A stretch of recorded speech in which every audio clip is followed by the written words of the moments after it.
ವೀಕ್ಷಕರೇ, ಇಂದು ನಾವು ಅಂಬಿಗರ ಚೌಡಯ್ಯನವರ ಇತಿಹಾಸದ ಕುರಿತು ಮಾಹಿತಿಯನ್ನ ಕಲೆ ಹಾಕುವುದಕ್ಕೆ ಬಂದಿದ್ದೇವೆ. ಅಂಬಿಗರ ಚೌಡಯ್ಯನವರ ಇತಿಹಾಸದ ಬಗ್ಗೆ ಅಜ್ಜರ ಜೊತೆಗೆ ನಾವು ಮಾತಾಡೋಣ ಬನ್ನಿ. ವಿರೂಪಾಕ್ಷಪ್ಪನ ಹೆಂಡತಿ ಪಂಪಾಂಬಿಕೆ, ಇವರಿಬ್ಬರು ಗಂಡ ಹೆಂಡತಿ. ಇವರು ಅಂಬಿಗರ ಕುಲದವರು. ಇವರು ಪ್ರತಿ ದಿವಸ ಆ ತಾಯಿ ನೀರನ್ನು ತರಕ್ಕೆ ನದಿಗೆ ಬರ್ತದ್ದು. ಬಂದ ಟೈಮ್ನಾಗ ಪರಮಾತ್ಮ ಗಂಗಾ ತಾಯಿ ಹೇಳಿದ, ಇನ್ನು ಸ್ವಲ್ಪ ದಿವಸ ತಡೆದ್ರೆ ಗೌರಮ್ಗೆ ಮಕ್ಕಳದವು ಅಂತಿದ್ದಿ, ನಿನಗೆ ಮಕ್ಕಳು ಹಾಕವು ನೋಡುವಂತನಿಲ್ಲ ಅಂತ ಅಂದಾಗ ಪರಮಾತ್ಮ ಆಯಿತು ಸ್ವಾಮಿ ಅಂತ ಅಂದು ಗಂಗಾದೇವಿ ಸುಮ್ಮನಾದ್ಲು. ಸ್ವಲ್ಪ ದಿವಸದ ನಂತರ ನನಗೆ ಫಲ ಇಲ್ಲ ಅಂತಿದ್ದಿ, ಇವತ್ತಿನಿಂದ ಅಂಬಿಗ ಕುಲ ಇಲ್ಲಿದ್ದನ ಉದ್ಭವವಾಯಿತು.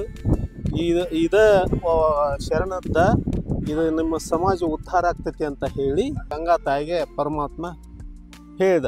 ನಂತರ ಅವನು ಬೆಳೀತಾ ದೊಡ್ಡವನಾಗಿ, ಇದು ತುಂಗಭದ್ರಾ ನದಿ, ಇದು ತುಂಗಾಪಾನ ಗಂಗಾ ಸ್ನಾನ ಅಂತಂದು ಹಿರಿಯರು ಹೇಳಿದ ಶಾಸ್ತ್ರ ಇದು. ತುಂಗೆ ನೀರು ಎಷ್ಟು ಪವಿತ್ರವಾದ ನೀರು, ಅಂಥ ನೀರನ್ನು ಕುಡಿದ್ರೆ ಅಮೃತ ಕುಡ್ದಂಗೆ. ಆ ನೀರು ಕುಡಿದ್ರೆ ಎಷ್ಟೋ ರೋಗಗಳು ನಿವಾರಣೆ ಆಗ್ತವೆ. ಗಂಗಾ ಸ್ನಾನ ಅಂದ್ರೆ ಗಂಗೆಯಲ್ಲಿ ಸ್ನಾನ ಮಾಡಿದರೆ ಅದು ಎಲ್ಲ ಪ್ರಕೃತಿಗೆ ಒಳ್ಳೇದಾಗ್ತೈತೆ, ಎಲ್ಲ ಚರ್ಮದ ಕಾಯಿಲೆ ಬರೋಲ್ಲ ಮತ್ತು ಪ್ರಕೃತಿಗೆ ಒಳ್ಳೇದಾಗ್ತದೆ. ಹಂಗೆ ಹಿಂದೆ ಗಂಗಾ ಸ್ನಾನ ತುಂಗಾಪಾನ ಪ್ರಸಿದ್ಧ ಇತ್ತು.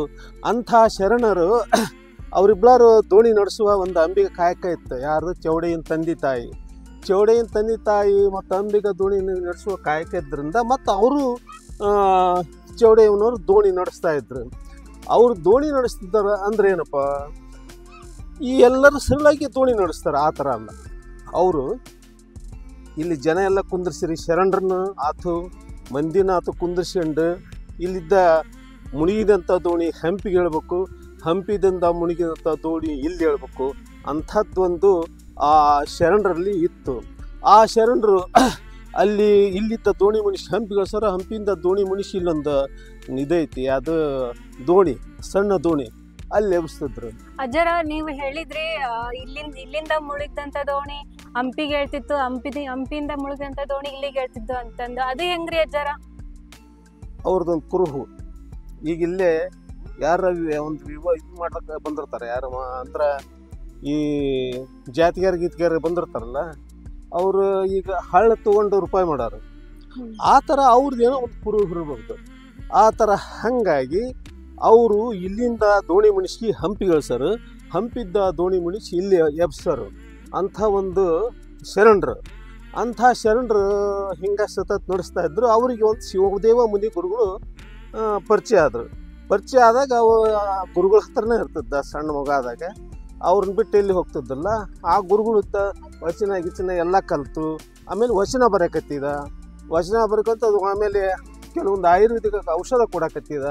ಅಂಬಿಗರ ಚೌಡಯ್ಯನವರ ವಚನ ಬರೀತಿದ್ರು ಅಂತ ಹೇಳಿದ್ರಿ ನೀವು. ಅದಕ್ಕೆ ಮಾರ್ಗದರ್ಶನ ಯಾರು ಕೊಟ್ಟಿದ್ದು? ಶಿವದೇವ ಮುನಿಗಳು, ಅವ್ರ ಗುರುಗಳು ಕೊಟ್ಟಿದ್ರು. ಆ ಗುರುಗಳು ಕೊಟ್ಟಂತ ಮಾರ್ಗದರ್ಶನದಿಂದ ಅವನು ಮುಂದಾದ, ವಚನ ಬರ್ಕಂತ ಮುಂದಾದ.